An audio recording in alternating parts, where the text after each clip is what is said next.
Thank you. And thanks everyone. I'm really excited to be here today.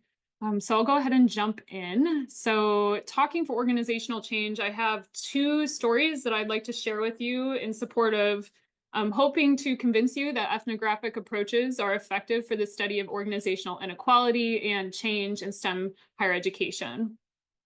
So the first story I want to share with you is about using interviews to advance equity in STEM education.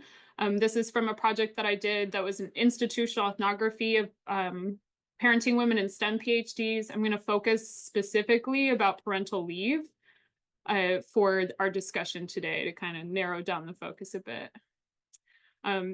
So I like to start with this stat as kind of a way to motivate this discussion.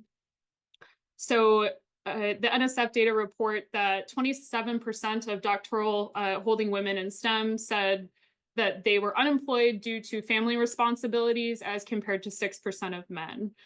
And so family responsibilities continue to greatly affect women's participation in STEM careers after obtaining their doctorates, but challenges, start even further up in the pipeline when they are in graduate school. I also would like to place a footnote here that this data is from 2021, but it was collected before the pandemic. So this stat is not inflated by pandemic caregiving responsibilities. So to kind of give some background on parental leave, for STEM graduate parents, it's really situated in a very murky policy environment. There is Title IX, which prohibits pregnancy-based discrimination in education. So ostensibly, students who have children could get access to leave through this law.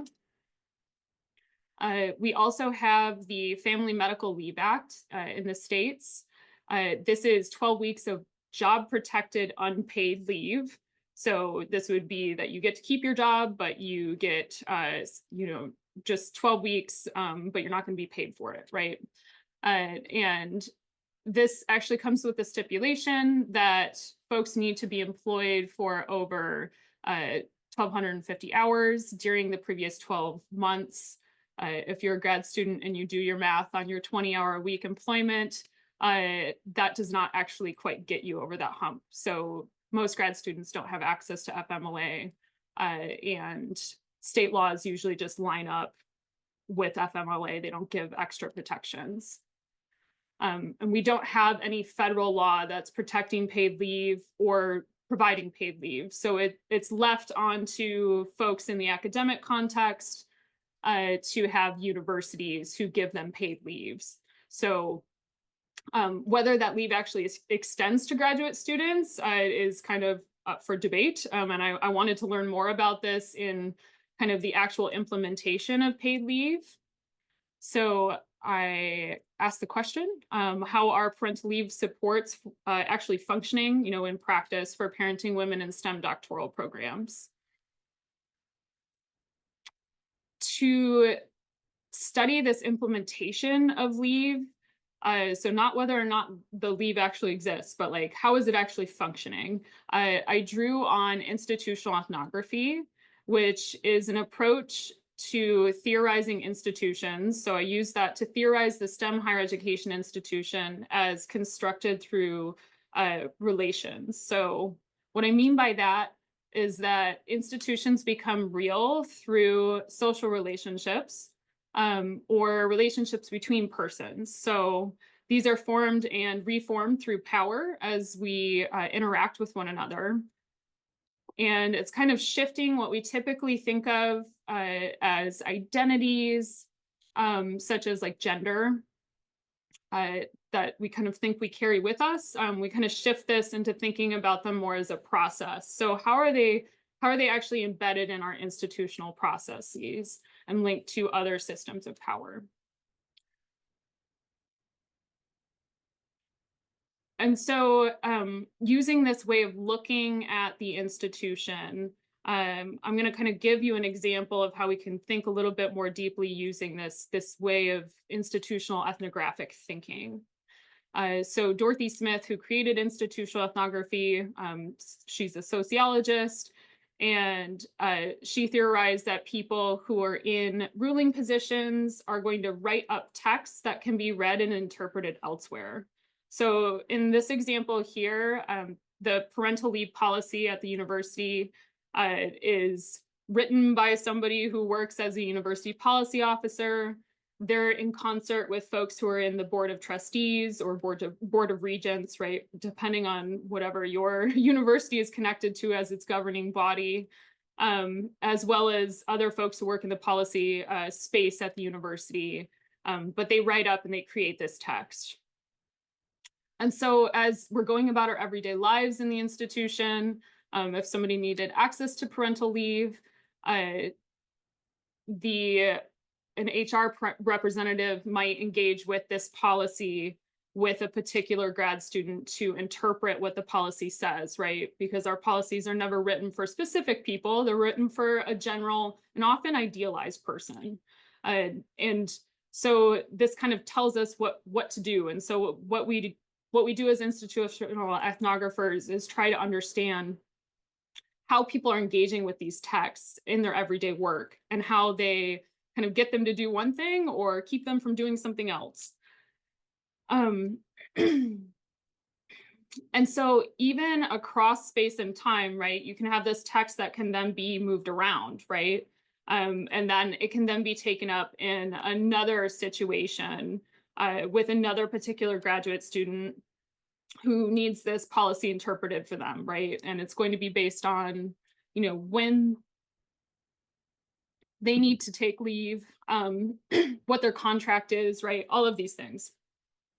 And so we talk about these, we call them textually mediated social relations, right? So these are social relations that have to do with a text in an institution. And what we do is try to understand from somebody's actual particular, so their position within the institution, how they're involved in the use of these texts in their experience in the institution.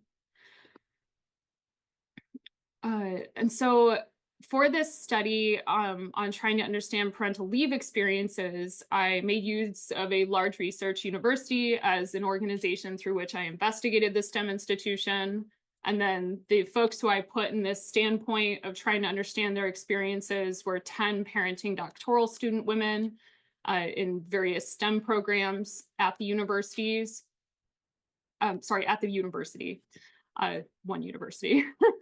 And I also spoke with and sampled 13 employees who were like staff, administrators, folks in HR who knew things related to the implementation of graduate students getting access to parental leave. I also drew on, it's institutional ethnography. So we do some ethnographic data collection, pulling in some texts from the university related to parental leave. So graduate student handbooks, parental leave policy, things of that nature. Important context for this study is that the university policy at this university allowed for 6 weeks of paid leave and included all employees who were employed half-time or more, so 20 hours a week, which grad students usually fit in this as under their staff appointments, but they have to be employed for a consecutive year at the university to get access to this leave. So I'd like to kind of give a little bit more of the inside details of doing this process of doing institutional ethnography and how I approached it for folks who might be interested in doing ethnography of this nature. So what I did was I drew on storytelling interviews with the graduate student participants. Those took place in the fall of 2020. And they were about an hour to 90 minutes, and kind of just getting a whole slew of their parenting experience alongside their involvement within their graduate program. And then alongside this work, I was also kind of going and finding, as they started talking about various things they engaged with at the university, policies, things of that nature. I then sampled the employees to talk to as well. And so kind of starting to unfold and unpack what the institution was doing around this experience of grad parenting, and then in particular, parental leave. And so really just trying to understand what's the process here. And so after collecting all that data, I had a pretty lengthy qualitative data analysis process. I started with a post-interview reflection guide, where I was kind of just memoing after some interviews, and trying to understand how I was kind of opening the institutional field. And then analyzing the doctoral student interviews, I used a tool called the listening guide. So you go through and you do multiple readings and write multiple memos of your transcript to focus on different analytic, areas at one time or another. So kind of situating the participant within their story, and then looking farther to try to understand how their stories are placed within broader cultural and structural contexts. I then use this to develop narrative analyses of each of the 10 participants. And so using a Lebovian narrative analysis process, which is just a way of structuring the narrative. And then pulled this back into the ruling relations mapping process, which is kind of bread and butter of institutional ethnography. So I'm going to kind of say a little bit more about that here. So basically what this looks like is, once I kind of had some ideas of what the narratives were, of what somebody's particular experience was, I would then look at all of the people who talked about parental leave and look at their experiences together. And somebody might share, hey, I got access to paid parental leave, and their story might, be populated with certain other people in the institution that they had to go through to get access.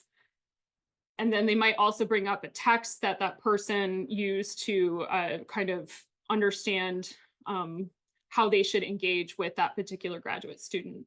And so it was like an iterative process of kind of condensing these maps, of seeing when is somebody, moving from their individual experience to what is the common experience that the institution imposes on people. And so I want to just give an example to kind of give you a sense of what this looks like. A particular experience that I learned about was a participant who we call Elizabeth. She identifies as an Asian international student who was in a doctoral program in a lab-based engineering discipline. And she gave birth 4 days before the start of her second year in her program. But she chose not to take parental leave, and she shares why. She says that she actually didn't officially ask anybody. As she looked up the policy online and found that it said that she had 6 weeks, and she interpreted that to be, I have 6 weeks of paid leave after the delivery, but then I'm not going to be employed after that for the rest of the term. And she was really worried about continuing to work on her research. Additionally, she was also really worried about her enrollment status. And so she shared that some people that were faced with the university, and so she's talking about other international students, where they had some sort of break in between their contract, and then they stopped being termed as officially students, and then they actually lost their appointment. And she didn't want to take that risk by taking maternity leave. And so then she had to navigate not taking an official leave with her advisor. And so they kind of planned a way for her to basically work ahead of time before she delivered, and then have some things to work on at home. And so this is, I'm pulling on the mapping here. So Elizabeth offers us an entrance point into the ruling relations that organize parental leave. And so where I have this person icon in blue that says user. So this is a user of the paid parental leave policy. That's the space that Elizabeth occupies, right? And other women who I talked to also occupied that space. And typically they would go through HR, right? But she just kind of directly looked at the paid leave policy. And so then her map sort of, she kind of was just stuck within what's going on in her department. And in departments, advisors are usually in conversation with other faculty, the department head, department supervisors, if, you have somebody who's overseeing TA appointments. But like, they don't necessarily know that there is a paid leave policy that applies to graduate students. So they kind of just make up whatever it is that they need to do to support their student, or not. And it's just all on the basis of the relationship between the student and the advisor. And so I'm going to share a little bit more about a department supervisor who kind of explains why this happens. So Owen works as a department supervisor in a STEM department, and he explained that they don't have any department policies around graduate student parenting. And so they actually just often don't know whether or not students are parents unless they come and tell them. HR might know, but it stays over in HR. And they're not actually managing graduate appointments, right? They're not managing the time. And so he says basically the students would have to bring up that there's an issue for them to know, for the department head or the department supervisor to do something about the way that the advisor is handling or implementing leave. And so once issues of parental leave are decentralized from HR, then it's handled by advisors who are, kind of flying by the seat of their pants, so to speak. And so I'm showing you this. This is my like final ruling relations map from that project. I know it looks really complicated, but basically behind this is description that's generated from folks talking about these different policies and their engagement with trying to get parental leave. And this tangled map that is present on the, for this particular project really just made it so that paid leave was not guaranteed for most students. And so some conclusions from this study, we traced 2 institutional discourses that obstructed access to parental leave. So kind of tagging on to the whole description of how parental leave worked or really didn't. Seeing that there are discourses of institutional non-responsibility at play, where the definition of employee limits, like what's called an employee, limits whether or not students are actually eligible for paid leave. They're not having, as I shared, department policies for parenting students, and institutional actors kind of unknowingly often were just playing into the institution not being responsible for giving students support for parental leave, just by their everyday actions and engaging with the texts. And then we also, the second discourse was of individualism. So really, again, focusing on having individuals implement plans. So advisors had to create their own approach for students in certain contexts because they didn't know that there was a paid leave policy that applied for students. And it shifted the labor and the responsibility back onto students to actually advocate for themselves continuously, even if they were told, actually, no, you don't have access to paid leave. Sometimes when you're on a fellowship, HR doesn't understand that, in fact, the fellowship might give you paid leave, right? So instances of that nature. So I'd just like to share kind of the value of approaching a project using institutional ethnography. This gives a way to critique institutional inequality, right? These gendered experiences through examination of how experiences are in fact institutionally produced. And then exploring gaps between inclusionary policies, I say that with air quotes, and then the lived experiences, right? often folks were obstructed from being able to actually get paid leave. And then the information that we generate from this sort of inquiry can be used to support advocacy efforts. So once we've found all the gaps in the system, now we can then share back, hey, like actually departments need to have policies about how we're going to articulate university policy into our department so that our students are, in fact, getting the support that they need.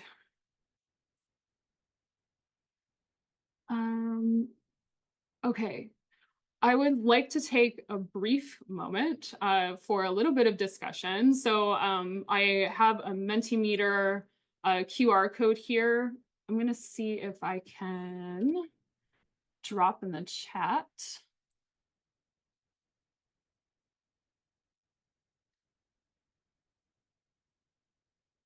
I would love to hear, I explored the, here we go. I explored the perspectives of parenting graduate student women in this study. I'd love to hear if you were to do an institutional ethnography, whose perspective would you like to explore? How might this be a valuable approach in your own work?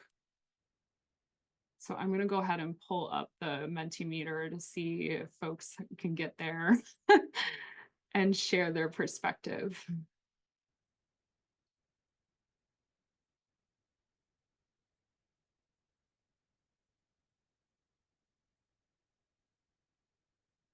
And also, please let me know in the chat or unmute and let me know if you cannot get to the Mentimeter.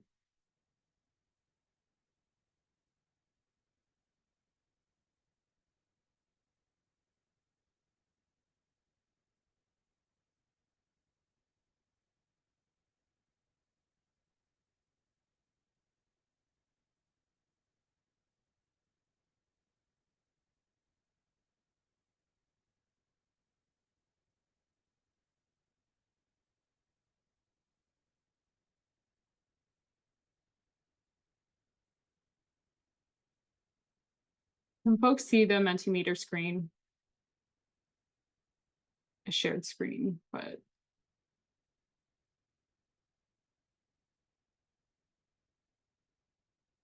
okay, great. Thank you so much, Samantha.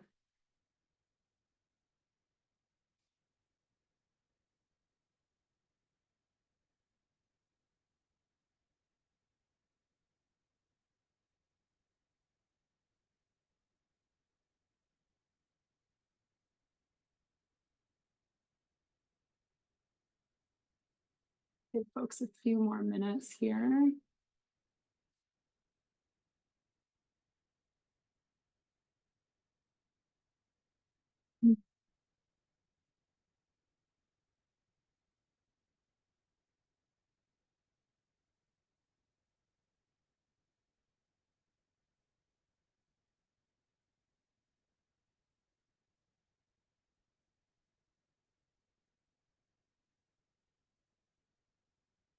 Okay, super cool. So I'm just seeing like non-traditional students and then students who change majors or change colleges. I know of a couple institutional ethnographies that have actually covered that. So I have some resources I'm going to share at the end that I would, you can explore that further. This is a very small area of inquiry in STEM education. And so I'm just excited to see that folks have various areas that they're interested in exploring. I'm also seeing, let's see, faculty exploring the advisors' perspectives. So let's see, in the business office. Yeah, so I did get to like interview and, I can only share, right, a surface level, unfortunately, of what folks, the various institutional actors' perspectives were, right? But there's just so much at play, right? It is such a complex a complex field to walk into. So there's definitely more that could be done here. And so I'm excited to see that as well. So thanks for all your input here and would love to see more folks engaged in this sort of inquiry. Okay, I'm gonna go ahead and flip back to my slides.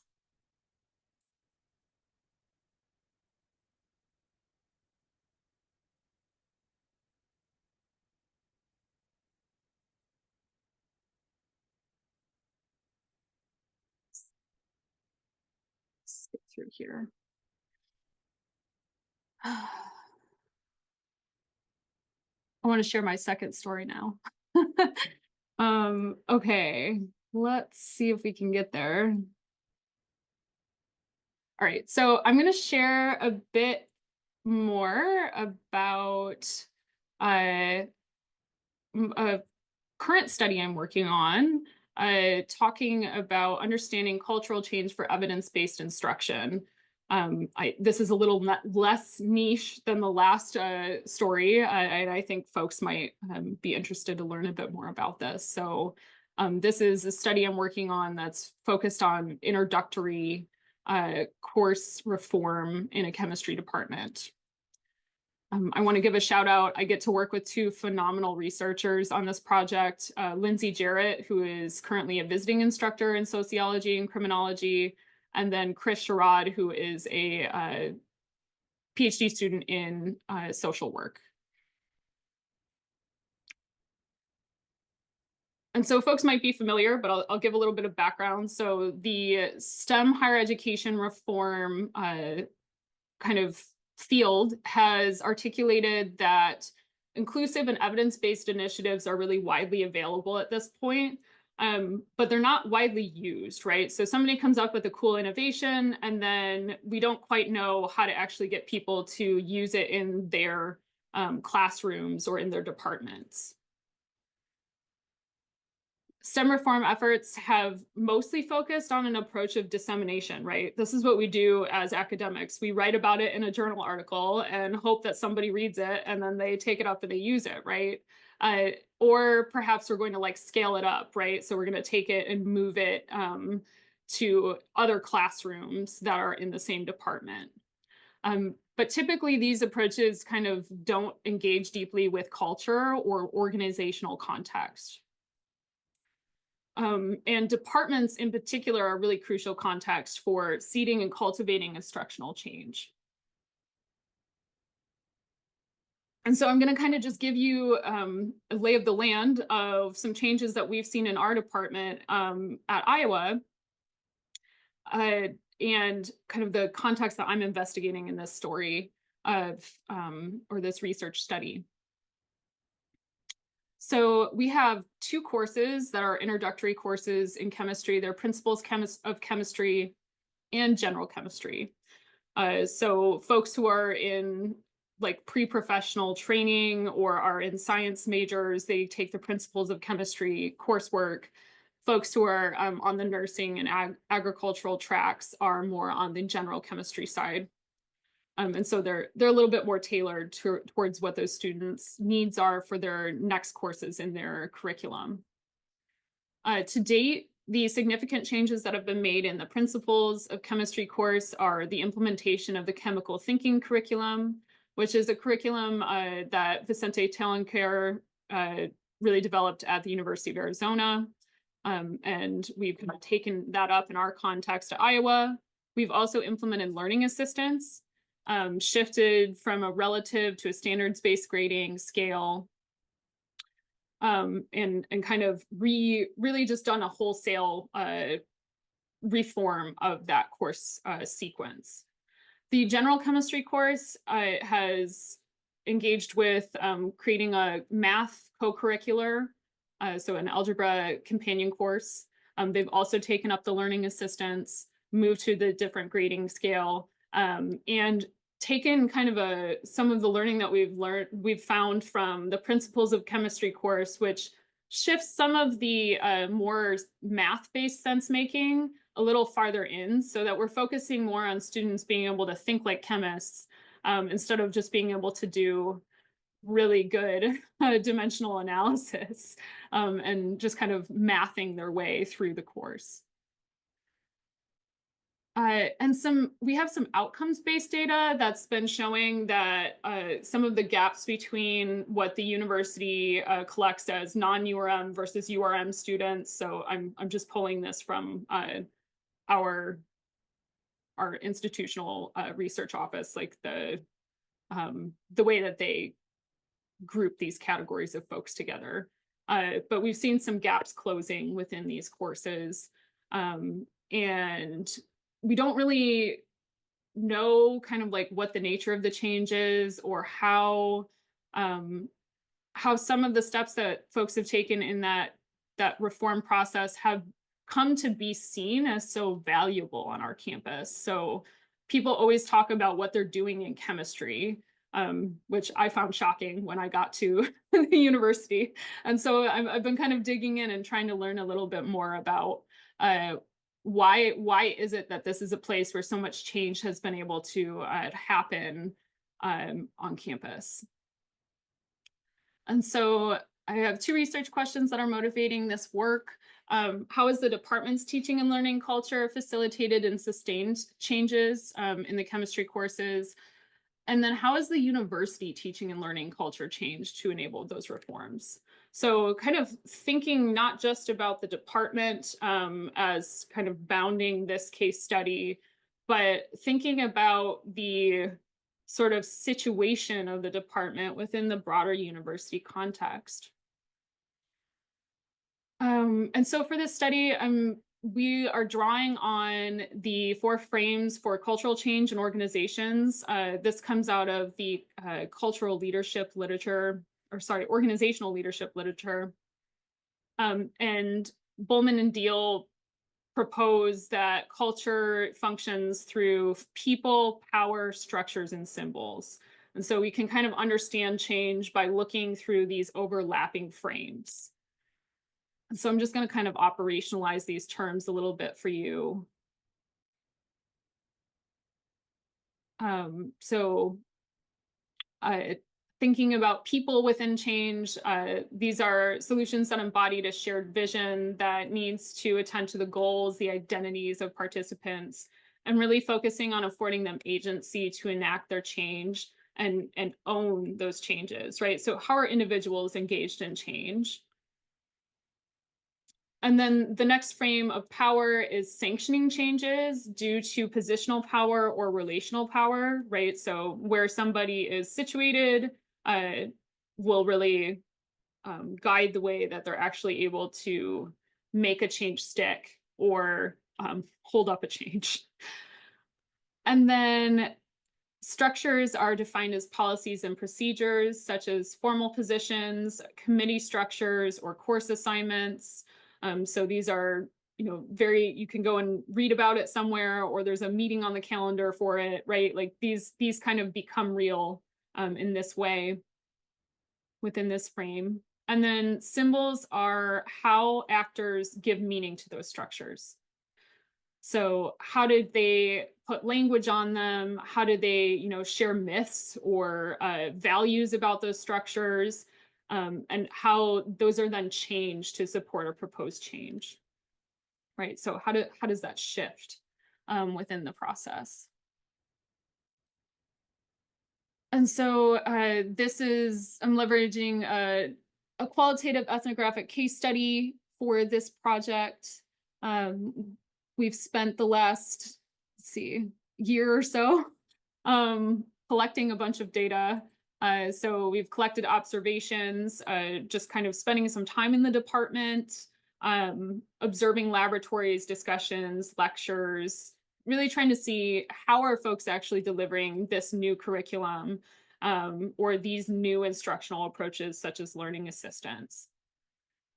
We also collected 42 interviews and focus groups. So really talking to everybody involved or impacted by the change, right? So folks who are in leadership positions, instructors who are teaching these new courses. So, tenure track, non-tenure track, graduate assistants, the undergraduate learning assistants, talking with department staff, and then also staff who are external to the department, as well as leadership. And then we've also collected some key artifacts in this process. So looking at department operating procedures, syllabi, accreditation documents, and annual review reports. And so we're in the process of making our way through this data. So I'm going to share kind of our approach and then just some kind of like preliminary findings to kind of give you an idea of how this project is running. And maybe that will inspire you. And so the first step was generating memos during the transcript revision process. So we upload our audio to a transcription service, and then you obviously have to go back through and revise it. And that kind of first pass through the data really is an opportunity to answer some questions, to really help us focus on what is the field that we're trying to uncover here within the organization. And then from there, we developed like over 200 data-driven codes from the memos. This is, like I said, a large ethnographic project. And so we have so many perspectives that we're bringing in. Generating a large code book like that is probably, I guess, maybe is not surprising from the outside. And so these were things like finding out that laboratory space was a logistical issue for changes. So being able to actually get students into labs is an important piece of the puzzle, or learning assistants being a limited resource for deployment within courses. So having to be very strategic about when we could use learning assistants versus not, just based on how many were able to be employed by the office that employs them. And then this is like, we're getting close to where we're at. So let's see, last month we were sorting codes via the 4 frames. So this was a super fun process. If you haven't used Miro board, I highly recommend it. I took all of the codes that we had, and then we had a bunch of meetings where we tried to figure out how they fit within this broader theoretical framework, right? So moving from data-driven to theory-driven coding and thinking about how the stories start to line up.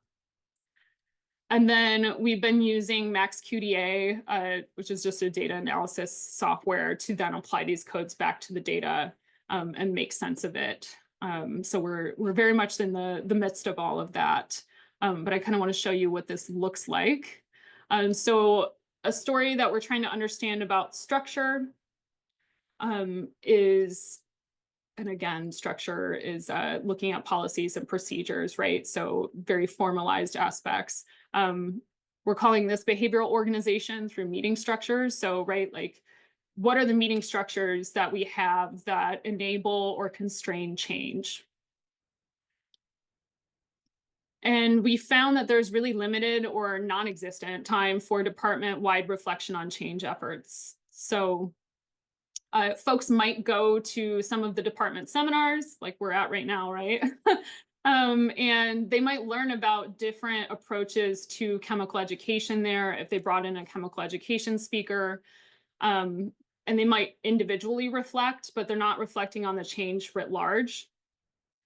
And then folks might also go to course team meetings if they're teaching a course that has learning assistants, or they're teaching one of these introductory courses, right? But this kind of like keeps folks from actually having a department-wide conversation about the change.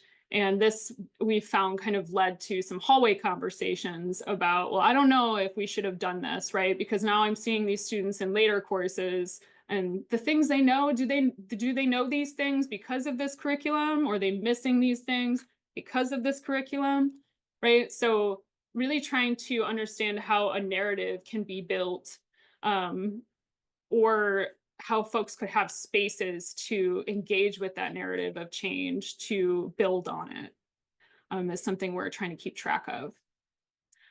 We also found that there were ephemeral spaces for folks to have collisions with other people who are interested in teaching change. And so the chemistry department, some folks who are really leading these efforts of reform in these courses, they got involved in this introductory course project, which was hosted by one of the colleges. They got to engage with other folks who are working on introductory course reform. And they found that really valuable. And then they moved on to a new project, right, that was focusing more on certain new innovations in these courses. And so even across time, right, that introductory course project went away.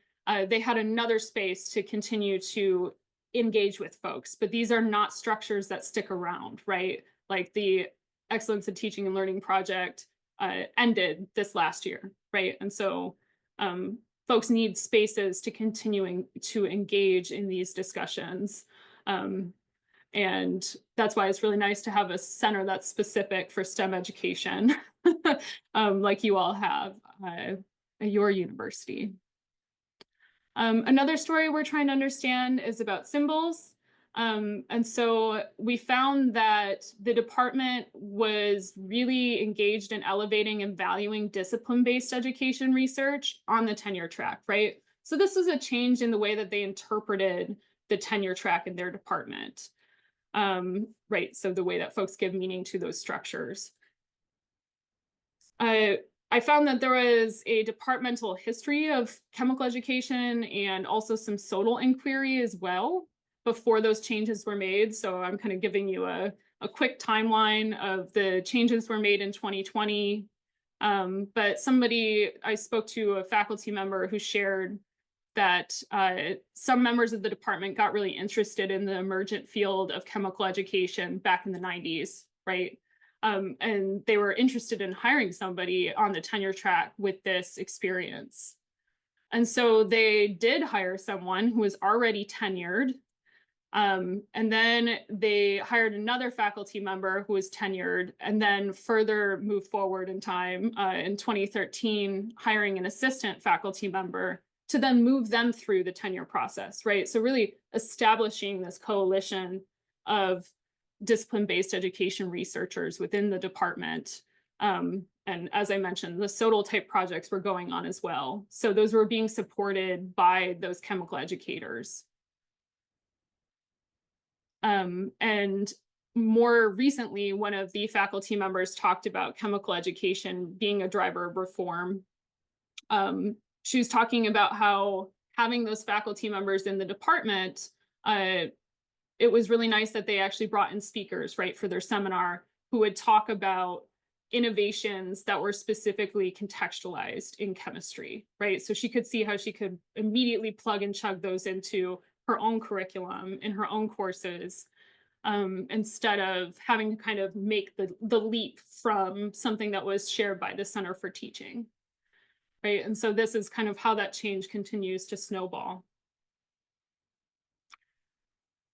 And so those are some things we're kind of exploring right now within that story. The value of using this approach is that we can kind of start to disambiguate some of the myths and the narratives that get passed around about these instructional change processes, and also start to connect these project-based initiatives to one another and see what the learning is over time. And then also unearthing some contrasts between different stakeholders, as well as exploring gaps between the student and the instructor experience. And then, you know, the narrative that gets shared by the university about these changes.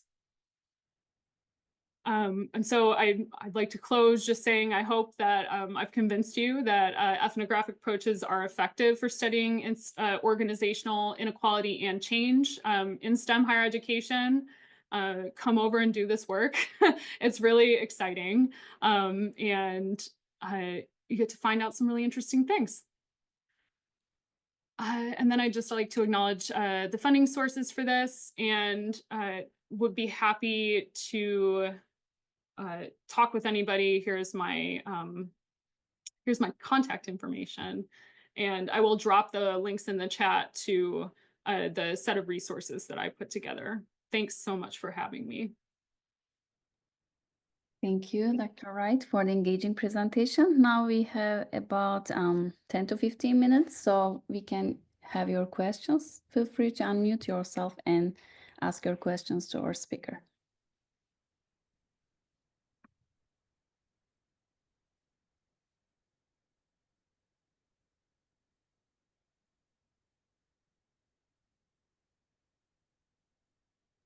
Hi, Casey. Thank you for your presentation. Did you run into any roadblocks trying to do this work? That's a great question. Thank you for asking that. Let's see.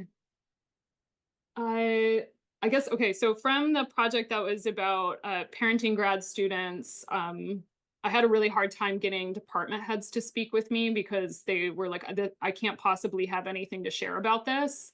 And that was a little challenging. I did manage to speak with some folks, but yeah, they're also really busy, right?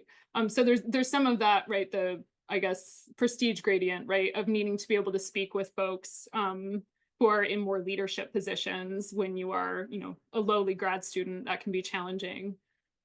Moving on to the organizational change work that I've been doing, that was something that I actually asked about. I wanted to know when I got hired if I would be situated just in the Department of Chemistry, or if I would also be, because I do work with our vice provost for undergraduate education.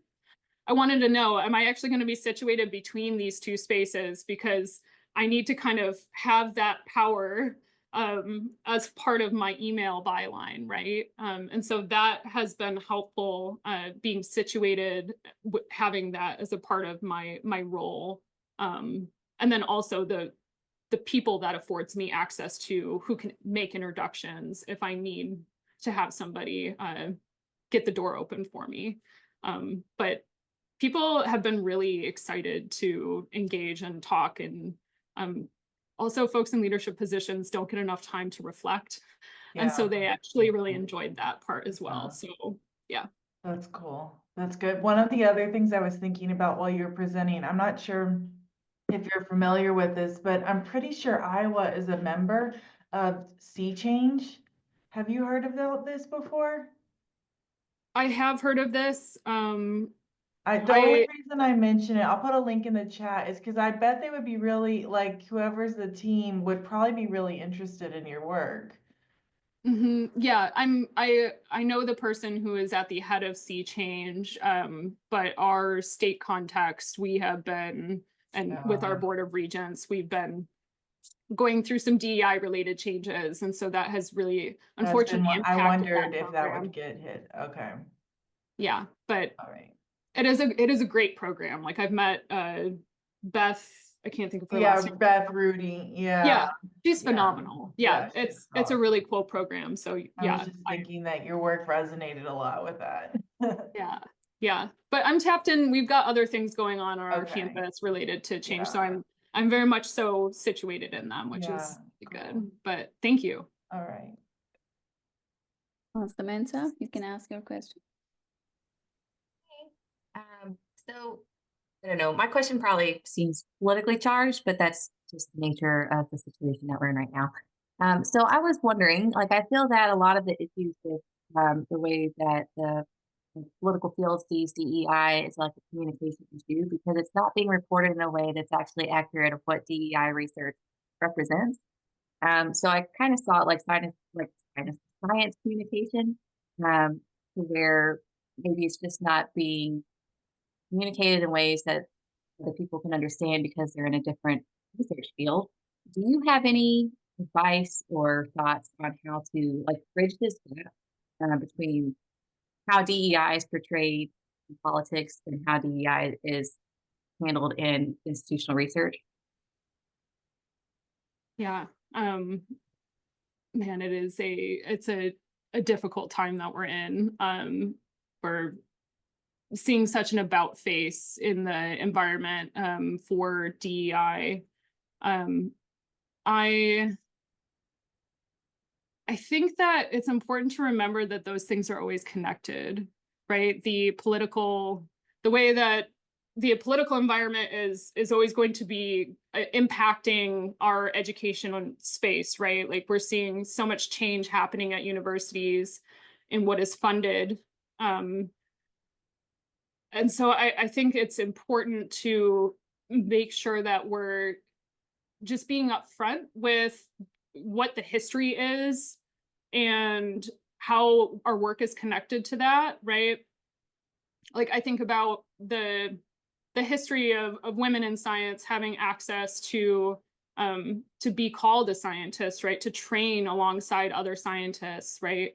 Like that's years and years of advocacy that folks are, you know, trying to walk back in real time. And so I think just continuing to share that the lived experience is not the same as what you are in fact purporting to say in your political speech. But it's important that we recognize what you're saying in that political speech, because it's impacting whether or not folks have the funding to do this work. So that's a rambling answer to a tough question, but it's, you know, it's something, you know, where I'm grappling with in real time as an early career researcher, right? You know, how do I position myself? But I think we need to continue to fight this fight, because we made so much progress, you know, over the last 50 years, and to see that gone in an instant is not, it doesn't bode well for the future, and I don't think any of us want to see that. So Thank you. Candice, we can get your question. Hello, thank you for your presentation. I was speculating on why it seems to be a trend that administrators in higher ed prefer to just defer to departments for making decisions with their graduate students and postdocs. And I wonder, in STEM specifically, research obviously is conducted in different ways that requires different time commitments. And so do you ever think it would be practical to have standardized, what else should I say, like standardized policies across all departments, or should they be department specific? I think what I'm advocating for is that we have our policies articulated across units. You know, and whether or not, like, right, you're always going to run into the interpretation at the ground level at some point, right? Because we need to actually, you know, have an institution that runs. And so I don't think it's necessarily that we need to have a rigid policy, but we need to have policies that are, you know, people are held accountable to. Because in this study, I should say, in the first study I was talking about, folks were not being held accountable to ensuring that students actually got the leave that is a part of their benefits, right? And so this is a part of their contract. But there's all of these confusing, you know, this confusing array of stuff that's kind of getting in the way of them actually getting access. So I think it's just kind of breaking down the walls and the silos of the departments, because we're doing a lot of the similar things, you know, for graduate student training, even when there are specifics, as you say, about how STEM research is done, right? You know, you have somebody who's sitting in front of a computer doing computational science all day, and then you have, you know, folks who need to be booking it into a lab. And that can change over the course of one graduate student's, you know, research career, right? Like they might be doing different things at different times. And so just making sure that the folks who are advising them know these policies, and that they're held accountable to using them appropriately. That's what I hope for. Thank you. Andrea and Sandy.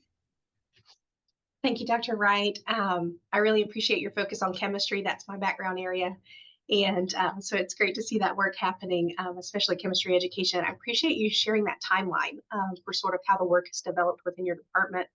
I was pleasantly surprised to see that it's been going on for that long. So I guess my question is, in looking at other folks who are doing this work, are there particular departments or discipline areas that seem more open to student-centered and more innovative educational approaches, or is it more rooted in sort of the climate and culture that's been created in those individual spaces?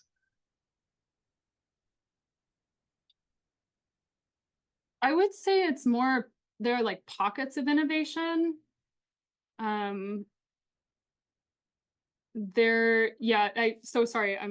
To make sure I got your question, you're saying, are there some disciplines that are more open to education innovation, or is it about specific contexts? Is that correct? Exactly. Yes. Yeah. Yes. Okay. If you think of the harder sciences, like, are they more resistant to using more innovative approaches? Yeah. I think I would wholeheartedly say that I think it is context dependent. I know of amazing physics education researchers who are doing this change work. And I think it's the EP3 program. I don't know if maybe there are physics educators who know about this. But they've done a ton of work to reorganize the way that their whole curriculum is, and even graduate education are training their physicists, right? But this is a pocket of innovation, right? I know there are physicists probably on my very own campus who would resist those things, right? We have a small pocket of innovation with folks in our department, and yet I know there are still individuals in the department who very much so resist, right? And so I don't think it's necessarily about the discipline, but I think it's more so about the context, and there might be nuances within disciplines. As a chemist, right, I've seen that there's a lot more resistance with organic chemists, and obviously there would be more pockets, right? I'm not saying this is the rule, but kind of that STEM meritocratic value system is really drilled into a lot of the organic chemists, right? So I think there's nuances. Those are just kind of off the cuff things that I think about. I wouldn't say every organic chemist is resistant to these changes, but yeah. So I think it's important to kind of know the context of the university and then also know the nuances of your discipline. Thank you. Let's get our final question from Sandy, and it's about time. Hi, Dr. Wright. My question centers around your work as a change maker. I recently have been reading more about science and STEM education in the 21st century, and then came across Dr. Kawak, who was the Dean of Science at the University of Hong Kong. And there he, noticed the disconnect in the role universities had between the faculty and students, where the faculty really wanted to do, education, make the best individuals that you can, and students just want the skills so that they can get a well-paid job. And so he instrumented courses that would be core courses if you were a science major.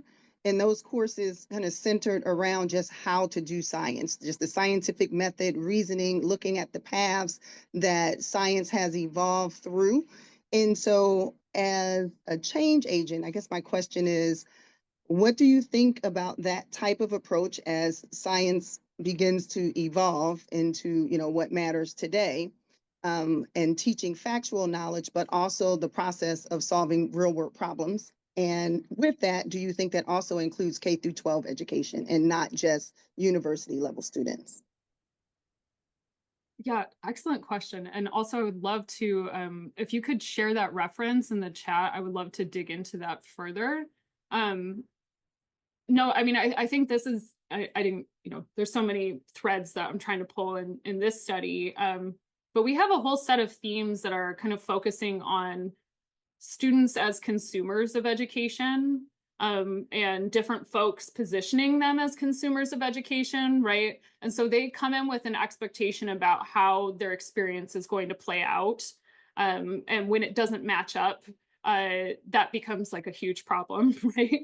And so sometimes it's reframing and saying, hey, like you actually do need to know some of this foundational work before we can give you these complex problems that really are going to engage you more deeply.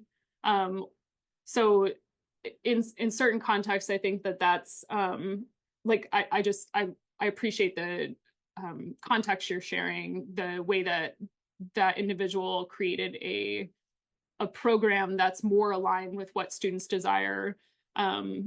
Because I think some of our faculty have not quite caught up to that, right? Of understanding like what are students today coming to do in their science degree, or maybe science is not central to what they're doing in their degree, and they need to be able to engage with it appropriately. To your part about K-12 education, I think it needs to start, right? Like everything that that person was sharing, I think it needs to start earlier, right? Making the context that students are engaging with, even, in their high school or their middle school, or even, their very early science, very much so engaged with the real world context, but helping them to understand that as certain parts that you're going to just have to work through to be able to get to, even more complex problems, and that it's worth it to stick with it and stay engaged so that you can learn, to be a scientist. Yeah, and it is so interdisciplinary. Yeah, I totally agree. Thank you so And much. thank you for that link. Yeah, thank you, Casey, for this insightful, conversation with us, and thanks for your 3 minutes that we got from you. So just to be mindful of everyone's time, I want to go ahead and wrap up the session. So feel free to reach out to our speaker if you have more questions and connect with her. And she shared her email with us, and I can share that to you. So yeah, thank you so much, Casey. It was so nice to meet you. Thank you. Thank you all for having me. I so appreciate it. Thank you.